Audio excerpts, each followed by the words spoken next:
한국에서 아주 유명한 목사님 오셔서 부흥회를 하시더라고요. 한번 가볼까 하다가 안 갔는데 인터넷으로 먼저 그 교회 사이트를 한번 쫙 검색해서 목사님 설교를 제목으로 쫙 한번 훑어봤는데 그 제목들을 쭉 보니 완전 성공학 강좌야.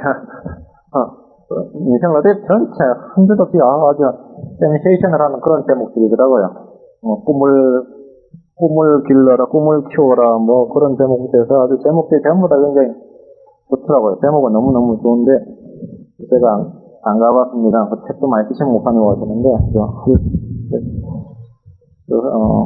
어떤 설교자가 설교를 할 때 어떤 설교 가지고 성공학 강좌가 많은데 그래서 이제 자신의 강점으로 일하라 이렇게 설교를 하더라고요. 자신의 강점으로 일하라. 이 말은 이제 성도들에게 받은 은사를 성도들이 이제 주님께 받은 은사를 잘 활용하라 이런 말을 이제 젊은이들이 알아듣기 쉽게 하는 말이 아닌가 이런 생각이 듭니다. 근데 실제로 우리가 알아야 될 것은 사람들이 자신들이 강하다, 소위 말하는 자신이 강점이라고 생각하는 것들에 보통 넘어지고 쓰러지고 서들하고 실패하고 그렇게 경험을 합니다. 그렇죠? 저 같은 사람은요, 지금까지 술 마시거나 도박을 하는 것으로 유혹을 받아본 적이 없습니다. 술 마시고 싶다, 오늘은 한 잔 마시고 싶다, 이런 유혹을 받아본 적이 없어요. 오늘은 카지노 가고 싶다, 돈을 한번, 어떻게 도박을 한번 해보고 싶다, 이런 유혹 자체를 받아본 적이 없어요. 왜 그러냐면, 내가 아주 거룩한 사람이거나 그런 사람이라서가 아니라, 저는 술을 좋아하지도 않고 도박을 좋아하지도 않아요. 그러니까 유혹 자체를 받아보질 않는 거지. 내가 거룩해서가 아니고. 내가 컴퓨터를 아주 참 오래 만졌는데, 크게 사람들이 컴퓨터를 만지면 빠지는 게 오락이나 채팅류 이런 건데, 내가 컴퓨터 게임에 빠져본 적이 없습니다, 아직까지. 컴퓨터 게임이 내가 10년 이상 컴퓨터를 만져도 컴퓨터 게임을 해본 적이 없어요.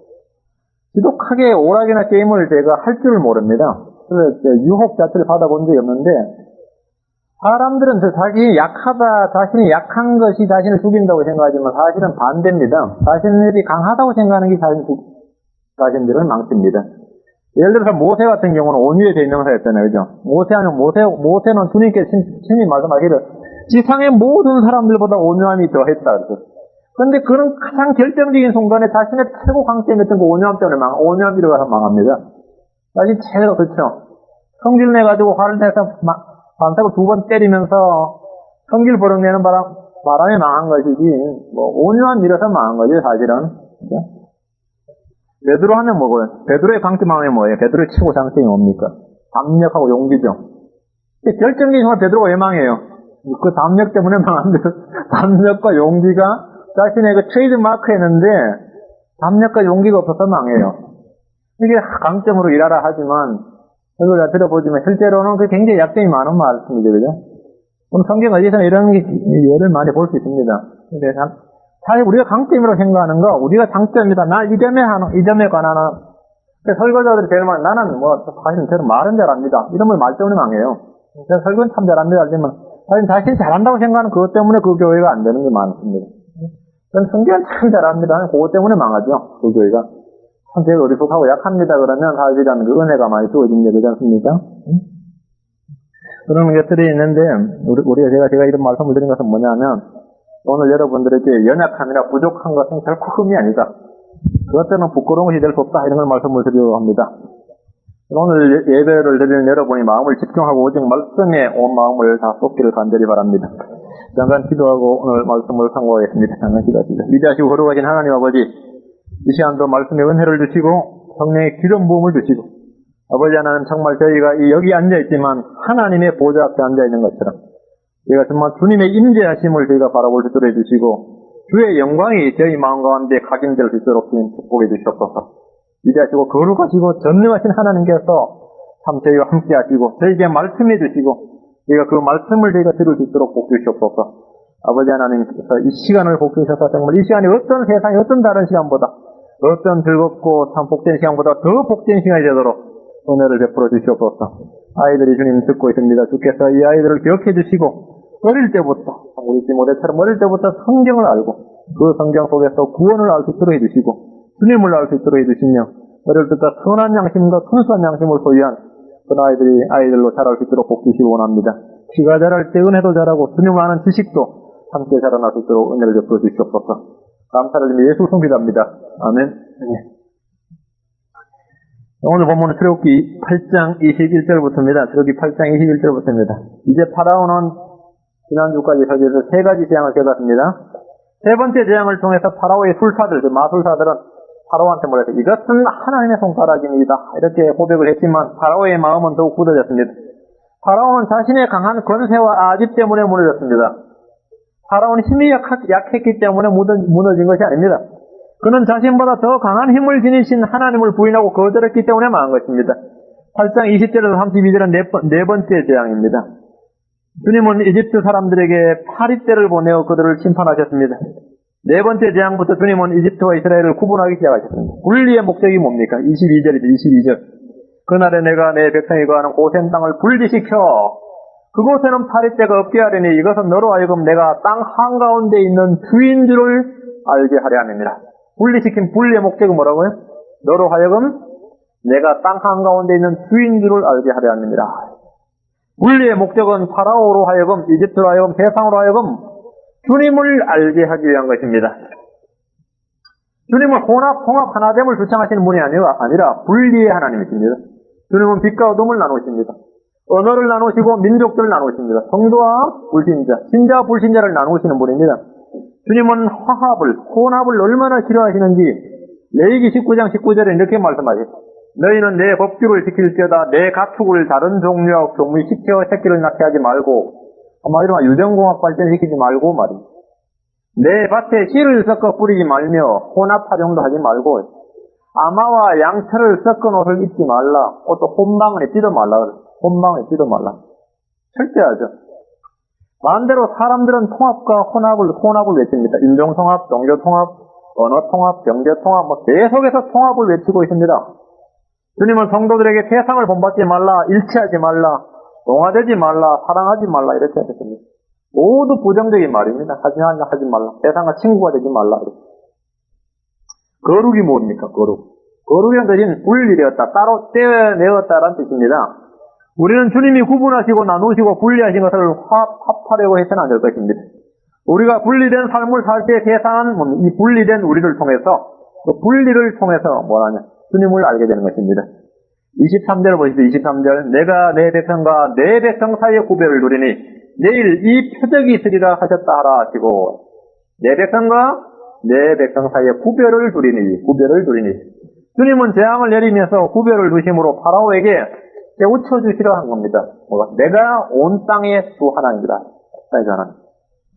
주님은 거룩히 구별하시는 주님이십니다. 저는 크리스찬들이 들을 수 있는 최대의 최대의 모독이 뭐냐면 도대체 구별이 안 간다는 말. 이 말이라고 생각합니다. 세상 사람들과 구분이 안 된다면 그는 성도라 할 수 없을 것입니다. 말과 행실에서 구분이 되어야 됩니다. 구별이 가야 됩니다. 가치관에서 분명히 구분이 되어야 됩니다. 돈을 쓰는 데서나 여가를 즐기는 일에서도 구분이 되어야 됩니다. 사람이 어디서 구분이 되느냐 하면 일할 때 말고 일거리가 없을 때 여가 시간을 쓸 때 구별이 됩니다. 그 사람이 어떤 사람인지 구별이 가요. 세상 사람들과 구분이 안 된다면 그는 성도라 할 수 없을 것입니다. 레위기 20장 7절과 8절에 그러므로 너희는 너희 자신을 거룩히 구별할지니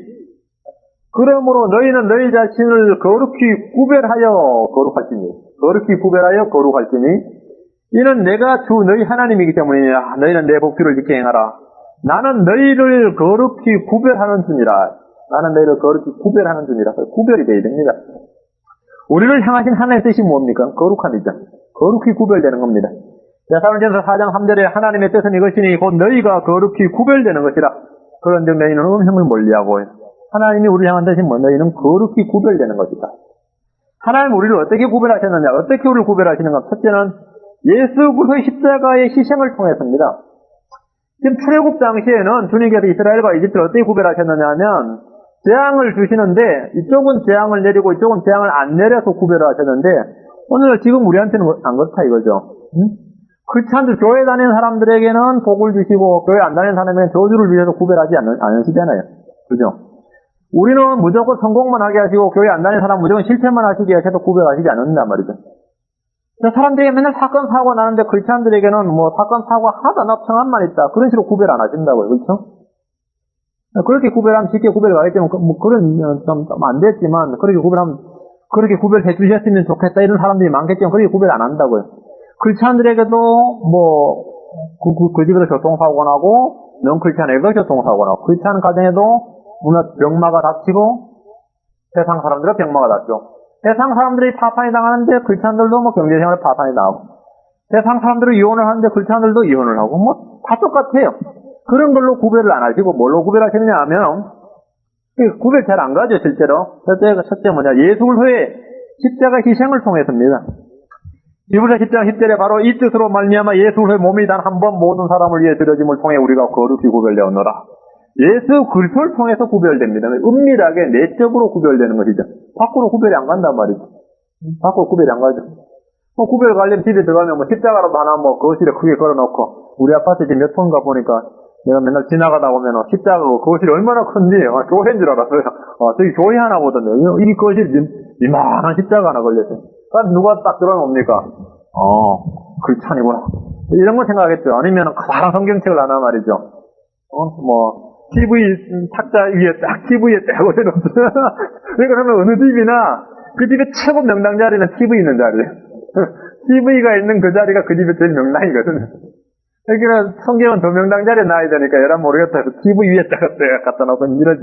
아니면 그 옆에다 딱 갖다 놓고 그러는데, 그러면 이제 이 집은 TV도 섬기고 성경도 섬기는구나, 이제 이렇게 생각이 되는 거죠. 이런 식으로 주님이 사람들은 그렇게 구별하고 싶어 한 주님은 그렇게 아니고 외적인 형식이 아니라 내적인 형식으로 구별하죠. 유대인들에게는 주님께서 구별할 때 뭐 이 할례를 행하게 하셔가지고, 그죠? 어쨌든 신체 부위로 구별했죠.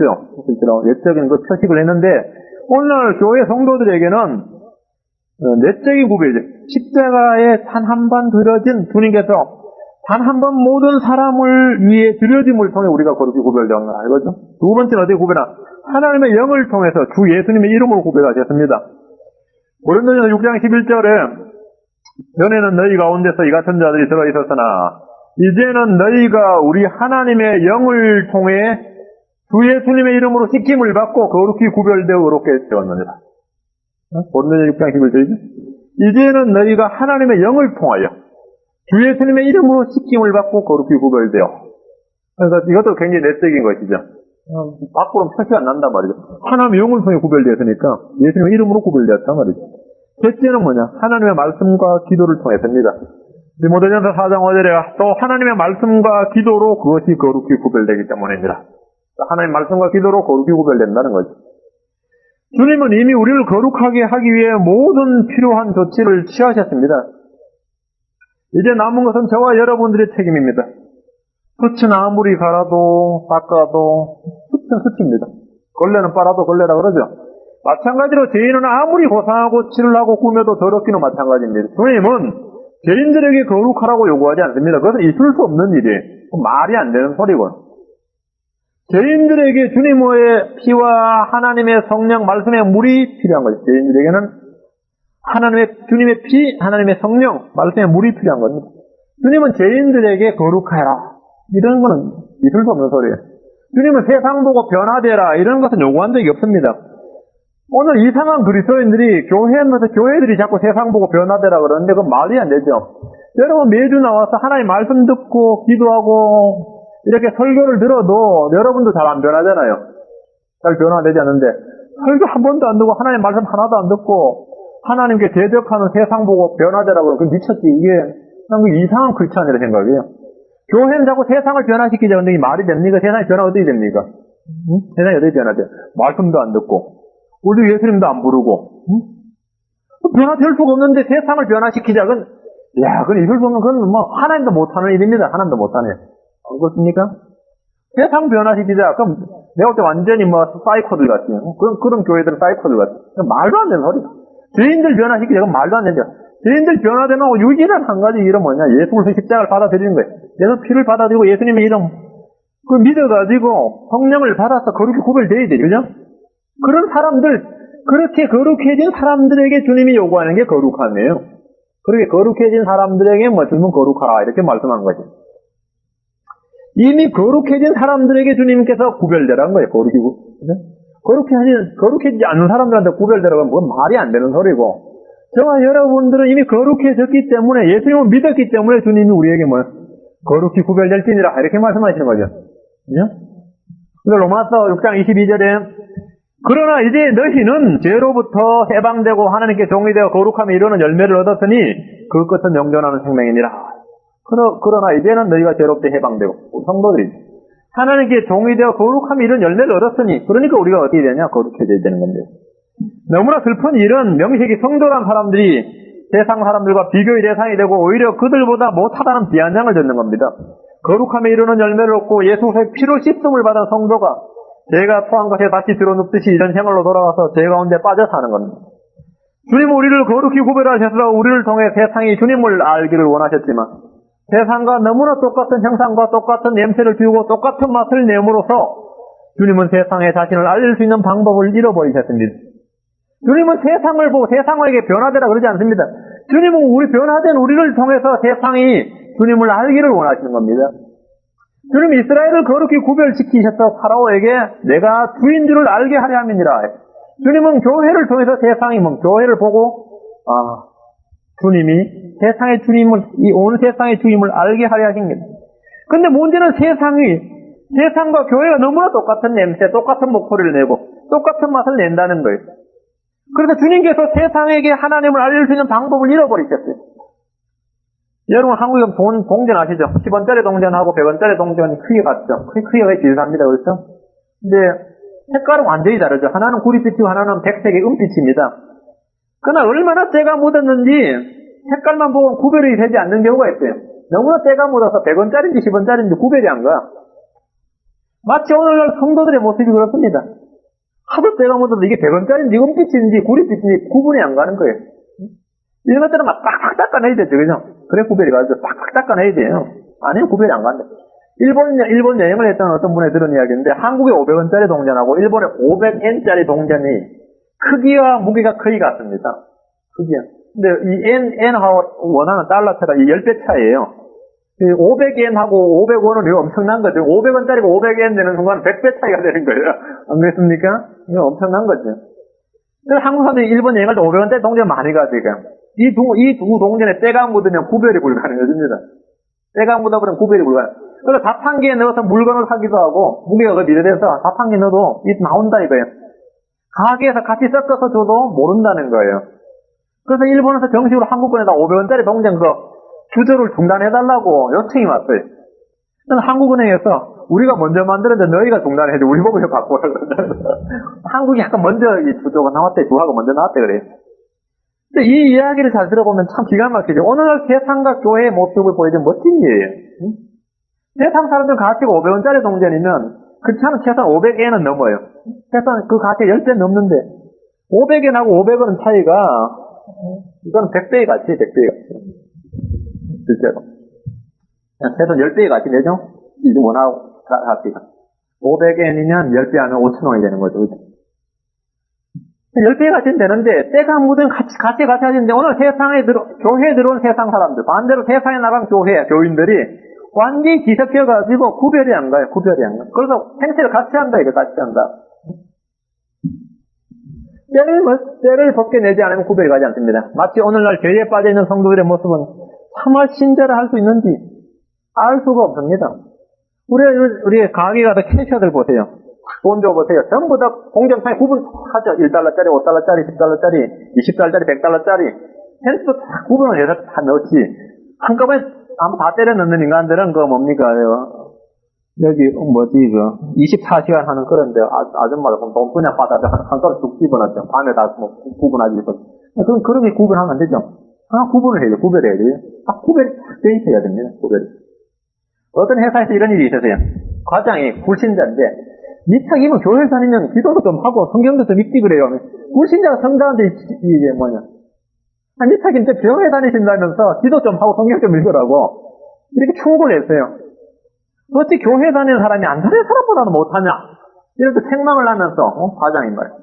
그래서 이 교회 다니는 이 사람이 뭐라 그러면 과장님 교회 다닌다고 사람이 다 그렇게 사는 줄 아세요?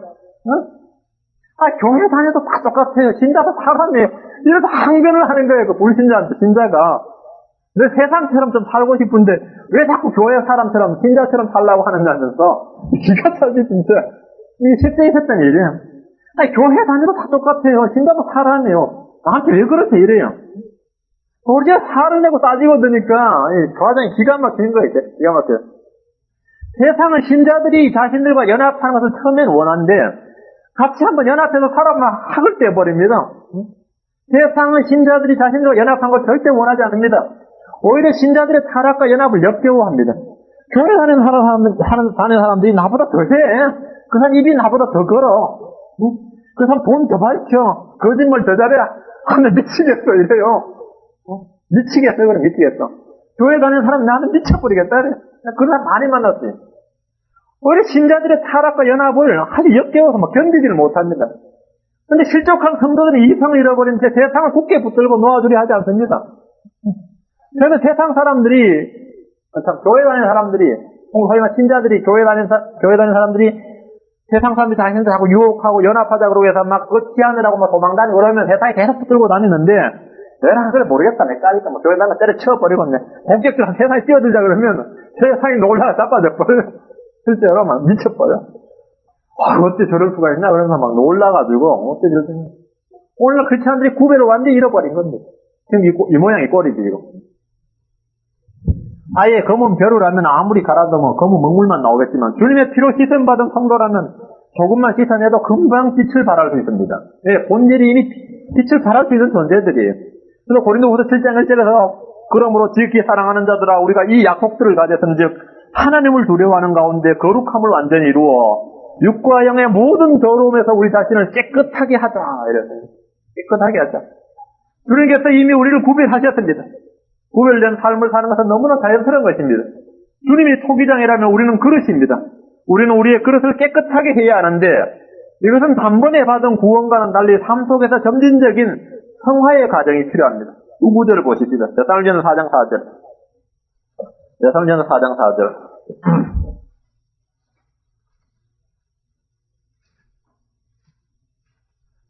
오늘날 이 성도들이 참 기가 차는 노릇입니다. 기가 차는 노릇이에요. 데살로니가서 4장 4절.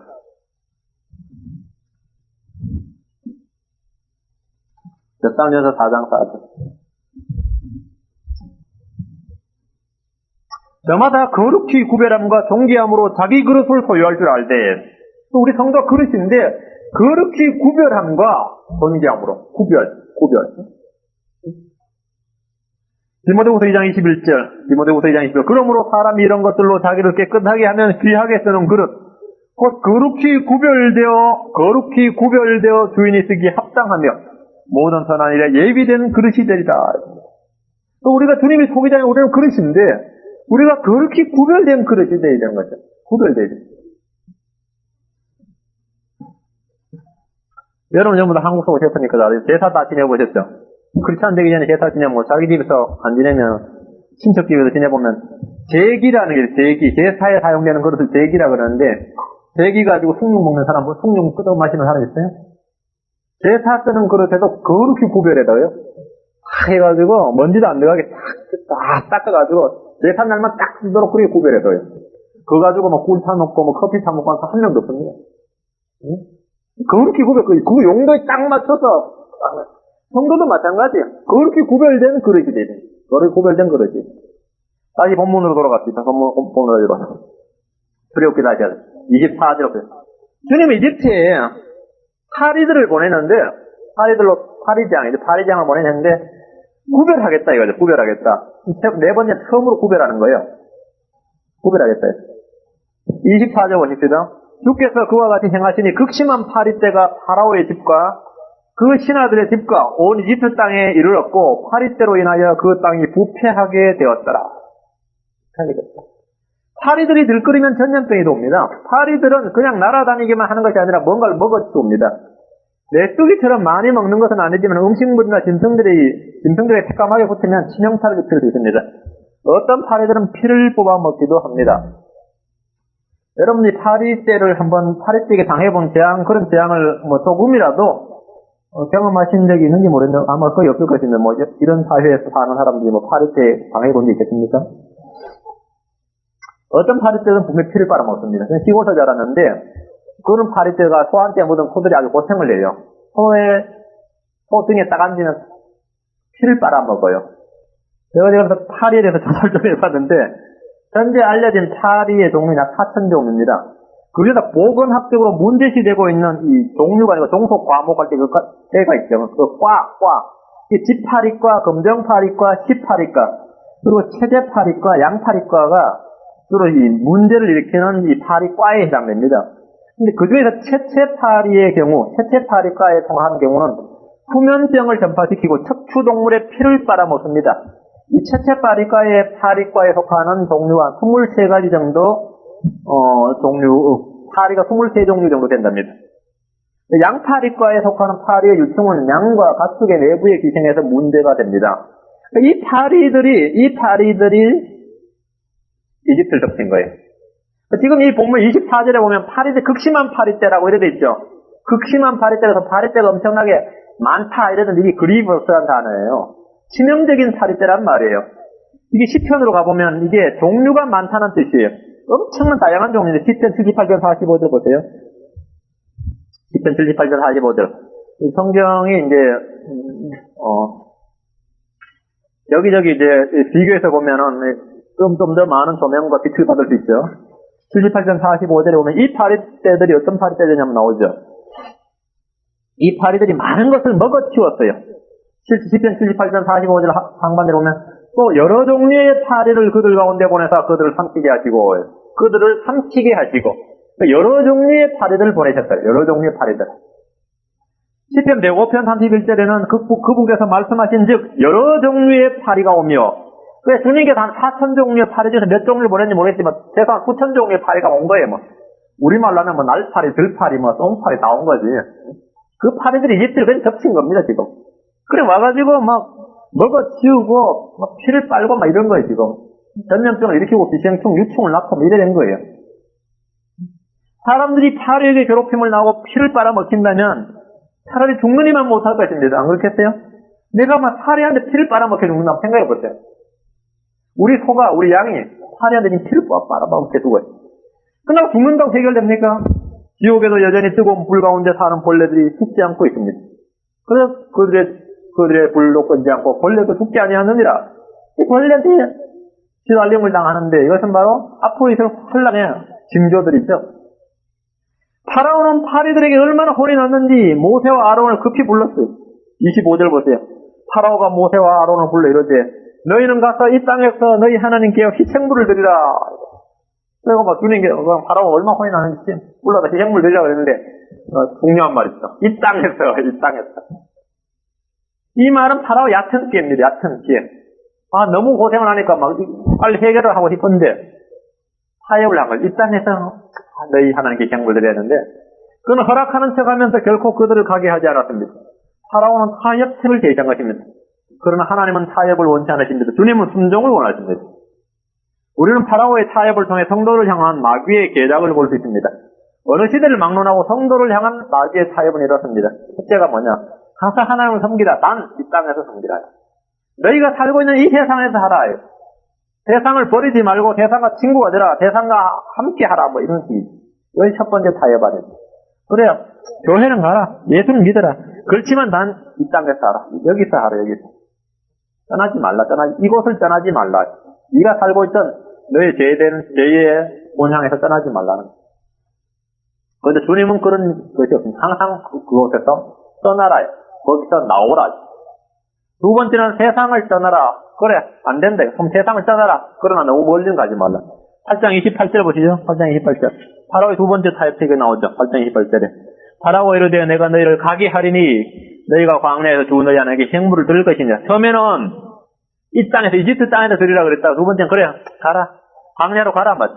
그러나 너무 멀리는 가지 말라. 첫 번째 타협 실패에서 파라오 두 번째 타협책이지. 너무 멀리는 가지 말라. 신자가 되더라도 너무 광신자는 되지 말라. 믿더라도 술, 담배 다 끊고 친구들 안 만나고 그런 짓은 하지 말라. 나 오늘부터 교회 다닌다 이렇게. 교회는 다니더라도 너무 심하게 믿지 말라 그랬어. 너무 심하게 믿지 말라. 교회는 나가더라도 TV, 라디오, 신문, 잡지, 영화관 다 발길을 놀리지 말라. 우리 치던 당구는 계속 치자. 네 교회 다닌다고. 하던 고소도분 계속 치자. 이 식이에요. 너무 멀리는 가지 마라. 두 번째 타입.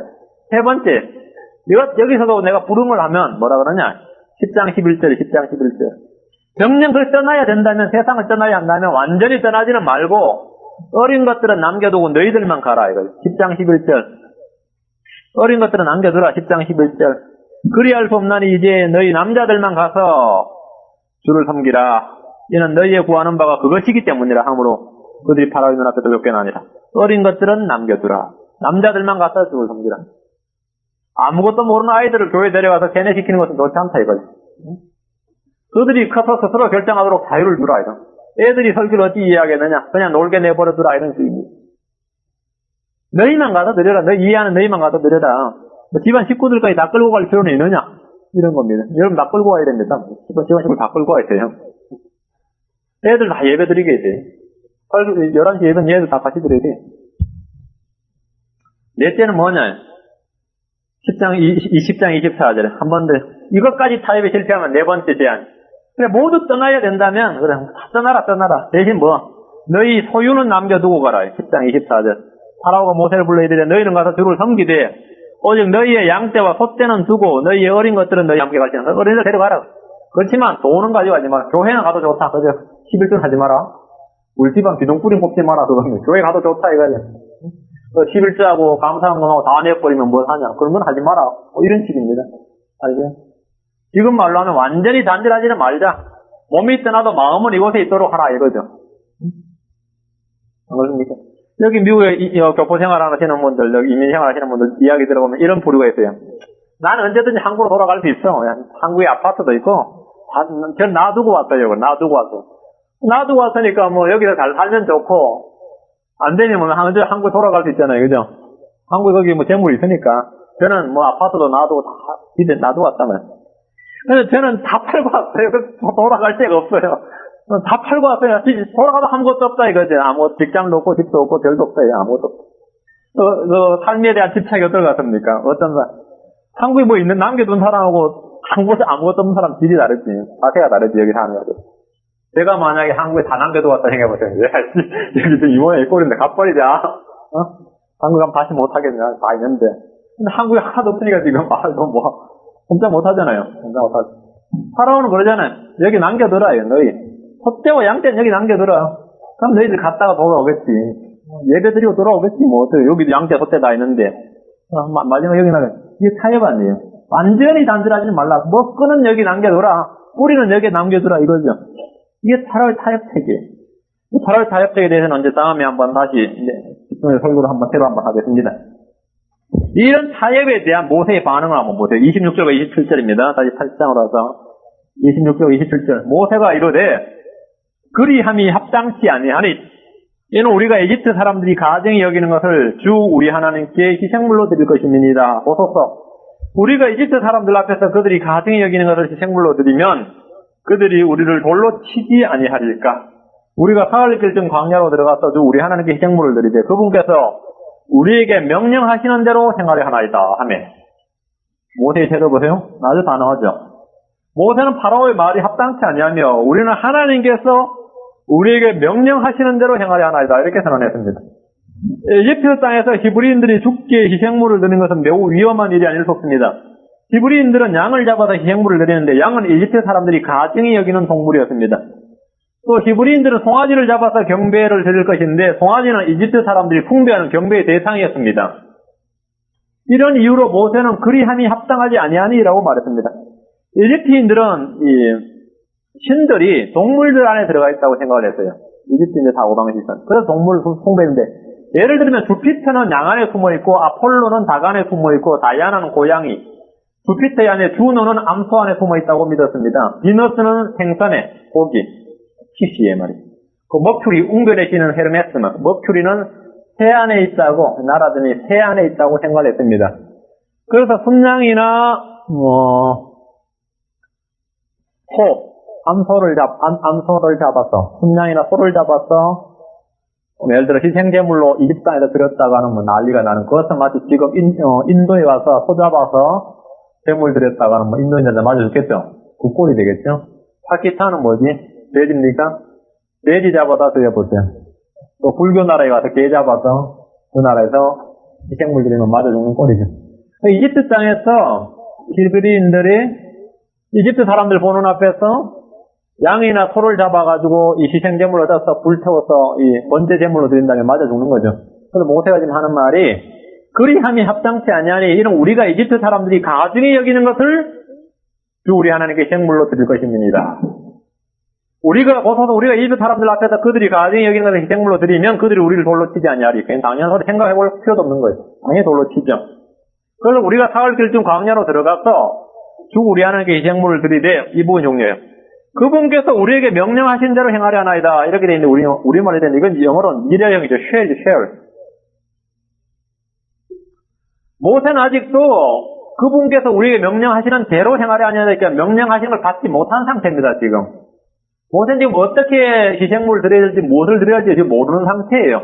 근데 주님께서 명령을 하시면 그때 알아서 순종해서 드리겠다는 말이에요. 그죠? 그러니까 세상과 우리는 생각하는 코드가 다르고 공통분모가 전혀 없습니다. 우리가 지금 여기서 한 가지 주목해야 할 말이 있습니다. 모세는 아직 무엇을 어떻게 희생물로 드려야 하는지를 잘 몰랐다는 점입니다. 주 우리 하나님께서 희생물을 드리되 그분께서 우리에게 명령하시는 대로 He shall command us. 우리에게 명령하실 대로 He shall command us. 명령하시는 대로, 명령을 하실 대로 우리가 행하려 하나이다. 주님은 아직 모세에게 희생물에 대한 계시를 주시지 않았습니다. 모세는 희생물의 종류나 양에 대해서 또 그 양에 대해서 어떻게 드려야 하는지 몰랐지만 분명히 아는 것이 있었습니다. 그것은 자신들의 생각이나 전통이나 세상의 방식이 아니라 주님이 말씀하시면 그 명령하시는 대로 행해야 한다는 것입니다. 우리는 주님의 뜻을 구할 때, 주님께 헌신할 때 앞으로 내가 무엇을 어떻게 해야 하는지 다 알고 하는 것이 아닙니다. 내가 순종할 때 주님은 한 가지씩 해야 할 일을 조명해 주십니다. 내가 한 걸음 내디딜 때, 한 걸음 순종할 때 주님께서 그에 맞는 계시를 하나씩 주시는 것입니다. 이것은 신앙의 기본 원리입니다. 이것이 신앙의 여정이에요. 아브라함을 부르시고 인도하실 때도 그러하셨습니다. 아브라함은 부름을 받았지만 갈 바를 알지 못한 채 순례의 길을 떠나야 했습니다. 믿음의 길은 늘 그러합니다. 모세는 출애굽의 영웅이었지만 그의 비결은 오직 주님이 명령을 주시는 대로 행하겠다는 올바른 신앙 자세에서 비롯되었음을 알고 있습니다. 우리도 이런 자세가 필요한 거예요. 28절입니다. 파라오가 이르되 내가 너희를 가게 하리니 너희가 광야에서 주 너희 하나님께 희생물을 드릴 것이나 너무 멀리는 가지 말라. 너희는 나를 위하여 간구하라. 이건 정말 기가 막힌 말입니다. 가라 이거죠. 너무 멀리는 가지 말라. 너희는 나를 위하여 간구하라. 파라오는 첫 번째 제안이 실패로 돌아가자 두 번째 제안을 했습니다. 너무 멀리는 가지 말라. 거기 한마디 더 했습니다. 너희는 나를 위하여 간구하라. 이 말은 영적 분별력이 없는 사람이 들으면 파라오가 회개하고 하나님의 백성을 인정한 혁명적인 사건처럼 들립니다. 하나님께서 그 강팍한 파라오를 드디어 변화시키셨구나. 이렇게 들리는 말이에요. 파라오의 경건한 한마디의 말은 앞에 자신이 한 말을 충분히 해석시킬 수 있는 오련한 정치인의 화술이고 뛰어난 외교적인 소환이라고 할 수 있습니다. 우리는 이것은 늘 깨어 있어야 됩니다. 이건 풀수예요, 풀수. 신약 성경에서 이와 비슷한 예가 있습니다. 사도행전 16장 16절에서 18절에 보면 이와 같은 예가 있어요. 우리가 기도하러 가다가 점치는 영에게 사로잡힌 소녀를 만나니 이 소녀는 점치는 것으로 자기 주인들에게 많은 이득을 가져다 주는 자더라. 그 소녀가 바울과 우리를 따라오며 소리질러 이르되 이 사람들은 지극히 높으신 하나님의 종으로서 우리에게 구원의 길을 보여주는 사람들이라 하며 여러 날을 이같이 하거늘. 기가 막히죠. 점치는 영에 사로잡힌 여자가 바울하고 그 일행을 따라다니면서 욕을 하거나 비난하는 게 아니고 이 사람들은 지극히 높으신 하나님의 종으로서 우리에게 구원의 길을 보여주는 사람들이다. 이 정신영에 사로잡힌 사람이 얼마나 젊게가 용했는지는 한국으로 치면 백운산이 그런 정도 안 되겠어요? 무슨 닭도 못 살 이 사람이 하는 말은 남들이 들을 때 참 용할 거 아니에요. 정신영에 사로잡힌 사람이 따라다니면서 하는 말이니까. 근데 바울 사도가 여기도 우리의 믿음의 동력자가 있었는데 이렇게 감탄한 게 아니란 말이죠. 까딱하면 그렇게 감탄하겠죠. 이런 훌륭한 믿음의 여인이 있다니 이럴 수 있단 말이죠. 근데 그렇지 않았습니다. 오히려 근심하면서 몸을 돌이켜 그 영을 몰아냈어요. 바울이 근심하며 몸을 돌이켜 그 영에게 이럴 때 예수 그리스도의 이름으로 내가 내게 명령하노니 그 내게서 나오라 하며 그가 즉시 나오니라. 이것이 바로 영적인 안목이에요. 영적 분별력이죠. 파라오 역시 마찬가지입니다. 그는 모세에게 타협책을 제시한 후에 자신이 마치 영적인 것에 관심이라도 있는 것처럼 나를 위해 기도하라 이래 말했던 것입니다. 세상 사람들이 크리스찬을 회유할 때 교회나 하나님을 들먹이는 꼴과 비슷합니다. 교회도 안 다니는 사람들이 입에는 하나님 주, 성교란 말이 붙어있는 사람들이 있어요. 종업원에 월급을 떼어먹는 사장 입에서 한 푼이라도 아껴서 교회에 구제 헌금하고 성교 헌금한다 그래요. 또 그 말에 끔뻑 속아서 감동한 형제가 절대로 월급 달라고 끝까지 따지지 못하죠. 제가 처음 어떤 직장에 잡았는데 그 원장이 한 달 월급을 딱 떼먹고 안 주고 자꾸 월급 늦춰서 20일 월급 날이면 한 며칠이라도 늦게 줘. 저는 그걸 잘 못 참거든요. 가서 따졌다니만 윤 선생을 우리 학원에 신우의 회장을 삼겠네. 그 강의실 하나 지어줘가지고 학원에서 학생들에게 복음을 전하고 그 성경 공부할 수 있도록 방을 하나 내주려고 그러는데 그럼 내가 월급 달라고 하면 못하겠지 아무래도. 안 그렇겠어요? 지금 따지러 갔는데 우리 원장님 이렇게 믿음 좋은 사람들 몰라 때려야 될 거 아니에요. 새벽기도 매일 나간대요. 근데 그때 딱 알겠대요. 성경에 뭐라 그럽니까? 주인들에게 월급을 떼먹지 말라 그러잖아요. 제가 한 말이 있어요. 한 푼이라도 아껴서 교회 부장 근무 감동적이죠. 근데 제때 정확하게 종업원에 월급을 주는 것이 뭡니까? 성교 헌금하는 것보다 더 정확한 기록된 하나님의 뜻이세요. 그리고 나서 성교 헌금하든지 구제 헌금을 하든지 하란 말이에요. 그걸 지적해 주는데 근데 윤 선생님 우리 학원에서 기도해 주시고 나를 위해 기도 좀 해주시오. 너무 어려워가지고 말이야. 나도 요즘 새벽 기도 나가는데 이런단 말이지. 이렇게 하나님 상습범들이 꽤나 많이 있다는 거예요. 실제로 꽤 많은데 여기 많이 파라오 불법이에요. 파라오 불법이네. 여러분 그런 사람 없겠지만 여러분 그렇게 당한 사람이 있을지 모르겠네요. 저도 어느 교회 집사인데 말이죠. 어느 교회 장로인데 말이죠. 참 요즘 어렵네요. 조금만 사업도 잘 되면 내가 참 구제금 팍팍 떼내고 싶은데 이런단 말이지. 파라오가 지금 그러는 거예요. 모세한테 너무 멀리는 가지 말라 해놓고 딱 하는 말. 너희는 나를 위하여 간구하라. 여기 속으면 안 됩니다. 이거 완전 불수예요. 불수. 파라오는 모세의 요구를 다 들어준 것처럼 말하면서 거기에 자기 요구를 딱 대민 겁니다. 너무 멀리는 가지 말라. 하나님의 말씀에 뭔가를 더하거나 빼는 것은 강교한 타협입니다. 파라오의 요구를 단 한 가지라도 들어주면 그는 온전한 예배를 드리는 것에 실패하는 것입니다. 세상과 대화는 멀면 멀수록 좋습니다. 하나님은 너무 멀리 가지 말라 그랬는데 사실 우리는 멀리 가면 멀리 갈수록 좋아요. 하나님께 합당한 희생물을 드리려면 사악하고 불경스러운 사람들과 철저히 구분되도록 해야 됩니다. 그들은 세상을 포기해야 합니다. 이스라엘 사람들은 이집트의 벽돌 가마와 고기 가마 사이에서 주의 절기를 지킬 수는 없습니다. 파라오는 모세를 속일 수 있을지 몰라도 하나님을 속일 수는 없습니다. 거짓 협상 기만은 하나님께 통하지 않습니다. 만약 우리가 파라오처럼 허위로 회개하고 거짓되이 굴복한다면 그것은 우리 자신의 영혼에 치명적인 속임수를 가하는 것이며 영적인 자살 행위나 다름없습니다. 많은 사람들이 정직하게 보여도 거기에는 숨겨진 죄를 남겨두는 사람들이 있고 그 죄를 사랑하는 사람들이 여전히 있습니다. 그들은 죄를 버린다고 하면서 멀리 보내지는 않습니다. 그는 심판과 징계를 통해 정신이 번쩍 들면 악한 습관과 나쁜 친구들을 멀리하지만 항상 다시 부를 수 있는 거리에 두려고 합니다. 내가 파탄을 나가든지 병이 들든지 집안에 환란이 닥치든지 하면 막 회개하고 새벽 기도도 나오고 성경 공부도 하고 막 해요. 그런데 결코 죄를 멀리 두려고 하지 않아요. 언제든 다시 부를 수 있는 거리에다 딱 오게 됩니다. 성도들이 죄를 이기지 못하는 가장 큰 이유는 죄를 미워하지 않기 때문입니다. 미워하지 않기 때문에 싸울 이유도 없고 죽여버릴 이유도 없습니다. 단순히 죄들을 삼가리하고 그치려하고 피하는 정도에서 타협을 시도하고 공존하려 합니다. 어느 정도는 죄를 멀리하려 하지만 영원히 떠나 보내버려야 한다고 생각하지는 않습니다. 모든 죄를 멀리하고 십자가를 참아내며 그리스도를 따르려 하는 마음을 먹으려 하지 않는 것은 다 거짓입니다. 다 타협이고 다 기만입니다. 육신적인 그리스도인들의 정확한 영적인 상태는 지금 파라오의 마음과 비슷합니다. 하나님을 섬기고 나를 위해 기도를 부탁하지만 너무 멀리 가지는 말아다오.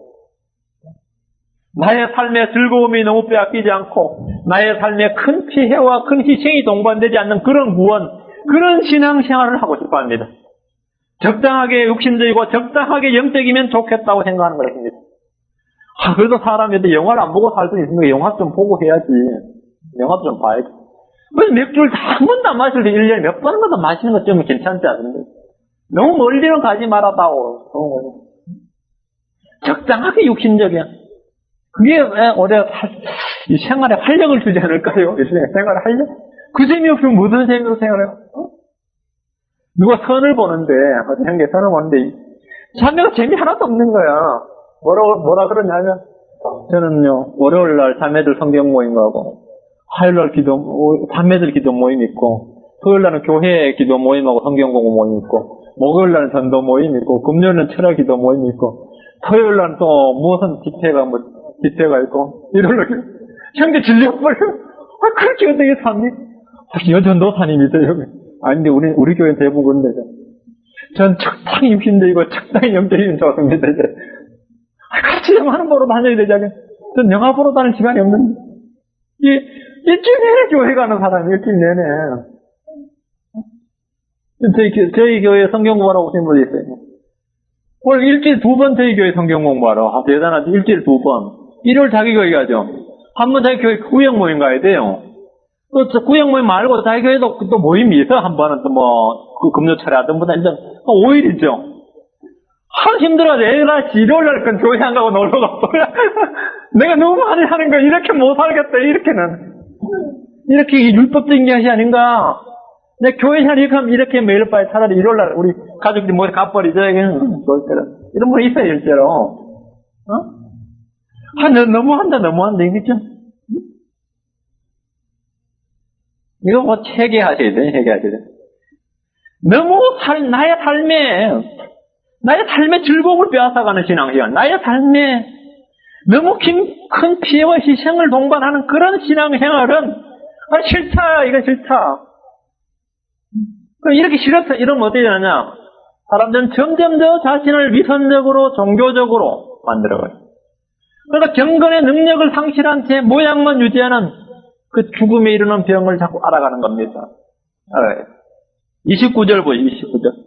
모세가 이르되 보소서 내가 왕을 떠나가서 죽게 간구하리니 내일 파리떼가 이건데 너무 웃겨 이거죠. 내일 모세가 말을 하면 내일이란 말이 밑줄 내일 파리떼가 파라오의 신하들과 파라오의 백성에게 떠나려니와 파라오께서는 더 이상 속임수로 행하지 마시며 이 백성을 가지 못하게 하여 죽게 희생물을 드리지 못하게 하지 마소서. 얼마나 웃겨요. 지난번처럼 모세가 언제 떠나게 하니까 개구리 때 말이죠. 개구리를 언제 몰아내줄까 하니까 파라오가 뭐라 그랬어요? 내일 했죠. 오늘은 지금 물으면 5분에는 지금 하려고 그랬는데 모세가 묻지도 않고 내일 떠나게 하겠다는 거야. 내일 하고 모세 입에서 먼저 뭐라 그러냐면 내일 파리떼가 떠난다. 내일. 전에 파라오는 내일 개구리를 내보내달라고 했지만 이번에는 모세가 알아서 내일 파리떼를 몰아내주겠다고 합니다. 개구리와 하룻밤만 더 지내기를 원했던 파라오는 이제 파리떼와 하룻밤을 더 지내야 했습니다. 이것은 불신과 해주의에 빠진 파라오를 향해 주님이 주신 선물입니다. 모세가 이번에도 파라오에게 언제라고 물었다면 파라오는 지금 당장 오늘이라고 대답하고 싶었겠지만 하나님은 그런 기회조차 부여하지 않으셨습니다. 하나님을 향해 타협안을 내놓은 대가를 주님은 그대로 갚아주셨습니다. 그래, 내가 알아서 해주면 내일. 모세는 파라오의 장기에 넘어가지 않았습니다. 모세는 파라오에게 더 이상 속임수로 행하지 말라고 경고했습니다. 세상 사람들은 장기를 잘 부립니다. 그런데 성도들 역시 이런 버릇이 조금처럼 고쳐지지 않았어. 하나님 앞에 장기를 뿌리는 때가 많이 있습니다. 오늘날 교회들이 말로는 공개적으로는 믿음으로 행한다고 하면서 뒤에서는 온갖 술수와 단깨와 얄팍한 꼼수들이 넘쳐나고 있습니다. 주님은 이런 것들을 결코 기뻐하지 않으십니다. 많은 성도들이 설교를 들으면서도 자기 마음을 속입니다. 자기를 속이면 마음이 평안해지는 경향이 있습니다. 속이면 속았다는 사실을 깨닫기 전까지 결코 트러블을 일으키지 않습니다. 그래서 계속해서 자신을 속입니다. 오늘날 앞에서는 믿음을 외치고 뒤에서는 술수를 부리는 성도들이 너무나 많습니다. 그런 교회들이 얼마나 많은지 모릅니다. 뭐든지 믿음을 설교한 다음에 장로들끼리 모이고 집사들끼리 모여가지고는 교회 건축한 거 맞으면서 막 별의별 수단을 다 쓰죠. 별의별 어떻게 돈 늘릴까? 별의별 교회 채권을 발행할까요? 별의별 술 다 쓰는 전부 다가 얄팍한 술 쓰는 거죠. 이스라엘 사람도 그랬어요. 예레미야 42장 20절에 이는 너희가 나를 주 너희 하나님께 보내며 이르기를 우리를 위하여 주 우리 하나님께 기도하고 주 우리 하나님께서 말씀하시는 모든 것대로 우리에게 밝게 알리라. 우리가 그것을 행하리라. 예레미야한테 그렇게 말하면 예레미야 완전 흥분하죠. 야, 드디어 이스라엘이 부흥했구나. 근데 뭐라 그랬? 예. 이렇게 말하여만 우리가 그것을 행하리라 하여 너희 마음속으로 속였음이니라. 너희 마음속으로 속였습니다. 속여버려요. 성도들이 속이는 겁니다. 바울 사도는 간절히 고민했습니다. 속지 말라. 하나님은 조롱을 받지 아니하시나니 이는 사람이 무엇을 짓든지 그대로 거둘 것입니다. 파라오처럼 속임수를 행하지 마십시오. 주님은 속임을 당하지 않으십니다. 주님은 우롱당하지 않으십니다. 하나님 앞에 전적으로 순복하십시오. 타협책을 제시하지 마십시오. 때로 잔머리를 굴리는 사람들은 자신이 지혜롭다고 생각합니다. 일거양득, 일석이조를 노리는 사람들은 세상에서는 지혜로운 자이지만 그만큼 영적인 것과 육신적인 것에 절대 해당 사항이 없습니다. 흔히 간증이라고 하는 많은 자랑들을 들어보면 세상에서도 영광을 얻고 교회에서도 영광을 얻는 그런 내용들로 가득 채워져 있습니다. 그러나 그런 것들은 자신을 속이는 간증이며 성도들을 속이는 것입니다. 우리는 세상을 포기하든지 영적인 것을 포기하든지 둘 중에 하나를 포기하지 않고 성경적인 삶을 살아갈 수가 없습니다. 둘 중에 하나를 반드시 포기해야 됩니다. 둘 다 성공한다는 것은 꿈도 꾸지 못할 일이고 그것은 성경적인 가르침이 아닙니다. 고린도전 3장 18절에 아무도 자신을 속이지 말지니 너희 중에 누구든지 이 세상에서 지혜로운 것처럼 보이려고 하던 어리석은 자가 되라. 그리하여야 지혜로운 자가 되리니 했습니다. 여러분의 육신이 진정으로 사랑한 것들을 버리고 포기하는 아픔이 없었음에도 불구하고 승리했다는 말은 완전히 거짓말입니다. 그건 거짓말이에요. 여러분 사람들이 오늘날 부모들이 아니면 세상 사람들이 공부할 때 최고 듣고 싶어하는 말, 최고 갖추고 싶어하는 능력이 집중력이죠. 그렇죠? 집중력. 집중력이라는 뜻이 뭐예요? 다른 걸 포기한다는 뜻입니다. 한 가지를 하기 위해서 다른 걸 다 포기한다는 뜻이에요. 그게 집중력이 있는 거죠. 집중력. 그게 포기한다는 뜻이에요. 근데 내가 포기를 하지 않았어요. 내가 사랑하고 내가 원하던 바를 포기하지 않고 영적인 삶이라는 게 가능하겠어요? 있을 수 없는 소리, 영감 생신 불가능한 소리, 영감상이 있을 수 없는 일이죠. 그렇잖아요, 지금 나는. 지금 여기 오기 위해서는 다른 걸 포기해, 오늘, 지금 이 시간에 오늘 일원을 비워놓기 위해서는 다른 걸 포기해야 돼요. 그걸 하기 위해서는 교회를 포기해야 되고, 뭐가 지금 포기되고 있잖아요. 지금 우리 교회는 다 그것에 포기 안 되는, 포기하고 있잖아요. 한 가지 포기 안 하고 한 가지 됩니까? 그 있을 수, 둘 다는 있을 수 없어요. 어떤 분이 성경을 공부한 뒤로 자신이 좋아하던 걸 대부분 다 포기하고 버렸다는 감명을 들었어요. 제가 예전 성교단지를 다 포기했는데 한 가지만 남겨줬어요. 근데 그 난을 치는 거죠. 난을 치는 거 한 가지만 버리지 않았습니다. 다른 건 다 포기했어요. 뭐 술도 안 마시고 담배도 안 피우고 뭐 친구들 만나는 것도 거의 모임도 자제하고 뭐 영화관도 거의 안 가고 그러다 보면 시간이 참 많이 남더래요. 자기가 뭐 집에 나는 많은데 뭐 난 치는 거지 뭐 별 문제가 되겠나 싶어 나는 그냥 치기로 했어요. 이 난이 여러분 알지 모르지만 굉장히 손이 많이 갑니다. 난 치는 사람도 보통 정성 아닙니다. 물도 참 좋은 물 이게 뿌립니다. 이거 스프레이를 뿌리고 닦아주고 이 보통 정성이 아닌데 이 보니까 다 포기했어요. 자기 영적인 생활을 하기 위해서 포기를 했는데 한 가지만 남겨뒀어요. 이거 난 치는 거예요. 그랬더니 시간이 많이 남아서 난을 돌보고 갖고 온 시간이 전보다 더 많아진 거예요. 몇 배나 많아진 거예요. 이제 마음 놓고 나를 친구 만나러 가는 시간 빼버리고 나니까 포기하고 나니까 그 시간 남은 거야. 그건 난 치는 거예요. 술 마시는 시간 안 가고 나니까 집에 시간 많으니까 또 난 치는 거예요. 그게 주님께 헌신한 겁니까? 어떻게 생각하세요? 헌신 안 한 거죠. 한 길 남겨두면서 실패한 거예요. 어떤 사람이 TV를 안 보니까 저녁 시간이 너무 여유롭더라고요. 내가 TV를 하루 몇 시간 안 보니까 야 시간이 너무 많이 돌아. 그럼 그 여유 시간은 뭐 해야 됩니까? 성경을 보든지 기도를 하든지 전도를 하든지 뭐 그래야 될 거 아니에요. 교회를 나오든지. 그런데 TV 안 보니까 나는 TV 안 보니까 너무 좋다. 그래서 막 떠돌아다닌 거예요. 막 떠돌아다니는. 헌신한 거 아니죠? 아닙니다. 친구가 당구를 안 치니까 뭐 TV를 더 많이 보게 되더라. 뭐 그런 식이죠. 한 가지 포기하니까 한 가지를 더 많이 하게 되더라. 이런 사람은 주님 제가 다 버렸습니다. 제가 좋아하는 걸 다 버렸습니다. 이렇게는 이건 말도 안 되는 거거든요. 이런 기도를 하면 안 되는 거죠. 제가 가볍게 생각하는 한 가지 취미생활만 빼고는 다 버렸습니다. 그러면 하나도 안 버린 거나 똑같습니다. 거기에 집중되게 돼 있어요. 우리는 주님께서 이럴 때 말한 거죠. 아무도 자신을 속이지 말지니. 아무도 자신을 속일지 말지니. 야고보서 1장의 12절에 한 번 더 이 말씀입니다. 오직 너희 말씀을 행하는 자가 되고 듣기만 하여 자신을 속이는 자가 되지 말라. 속이는 자가 되지 말라. 자신을 속이지 말라. 다시 주역기도 넘어갑니다. 30절, 32절은 계속 재앙이 나올 때마다 계속해서 반복되는 말씀입니다. 이건 설교를 하지 않겠습니다. 우리는 네 번째 재앙을 통해서 여러 가지 영적 진리들을 배웠습니다. 파라오는 재앙과 고통의 원인을 어디에서도 찾지 못했습니다. 그러나 그 원인은 죄였습니다. 하나님을 대적하는 교만한 마음이 원인이었습니다. 우리가 받는 고통 역시 대부분 죄에 기인합니다. 사람들은 일어나는 현상을 원인으로 자주 오해를 합니다. 세상에 겪는 대부분의 고통은 참 하나님이 누구인지 모르는 무지에 기인합니다. 이는 성도들 역시 마찬가지입니다. 하나님은 이런 재앙을 통해 참 하나님이 누구신지를 알게 하려 하셨습니다. 이집트와 주의 백성들을 구별하신 것도 결국은 하나님이 누구신지를 알리려 하는데 그 목적이 있었습니다.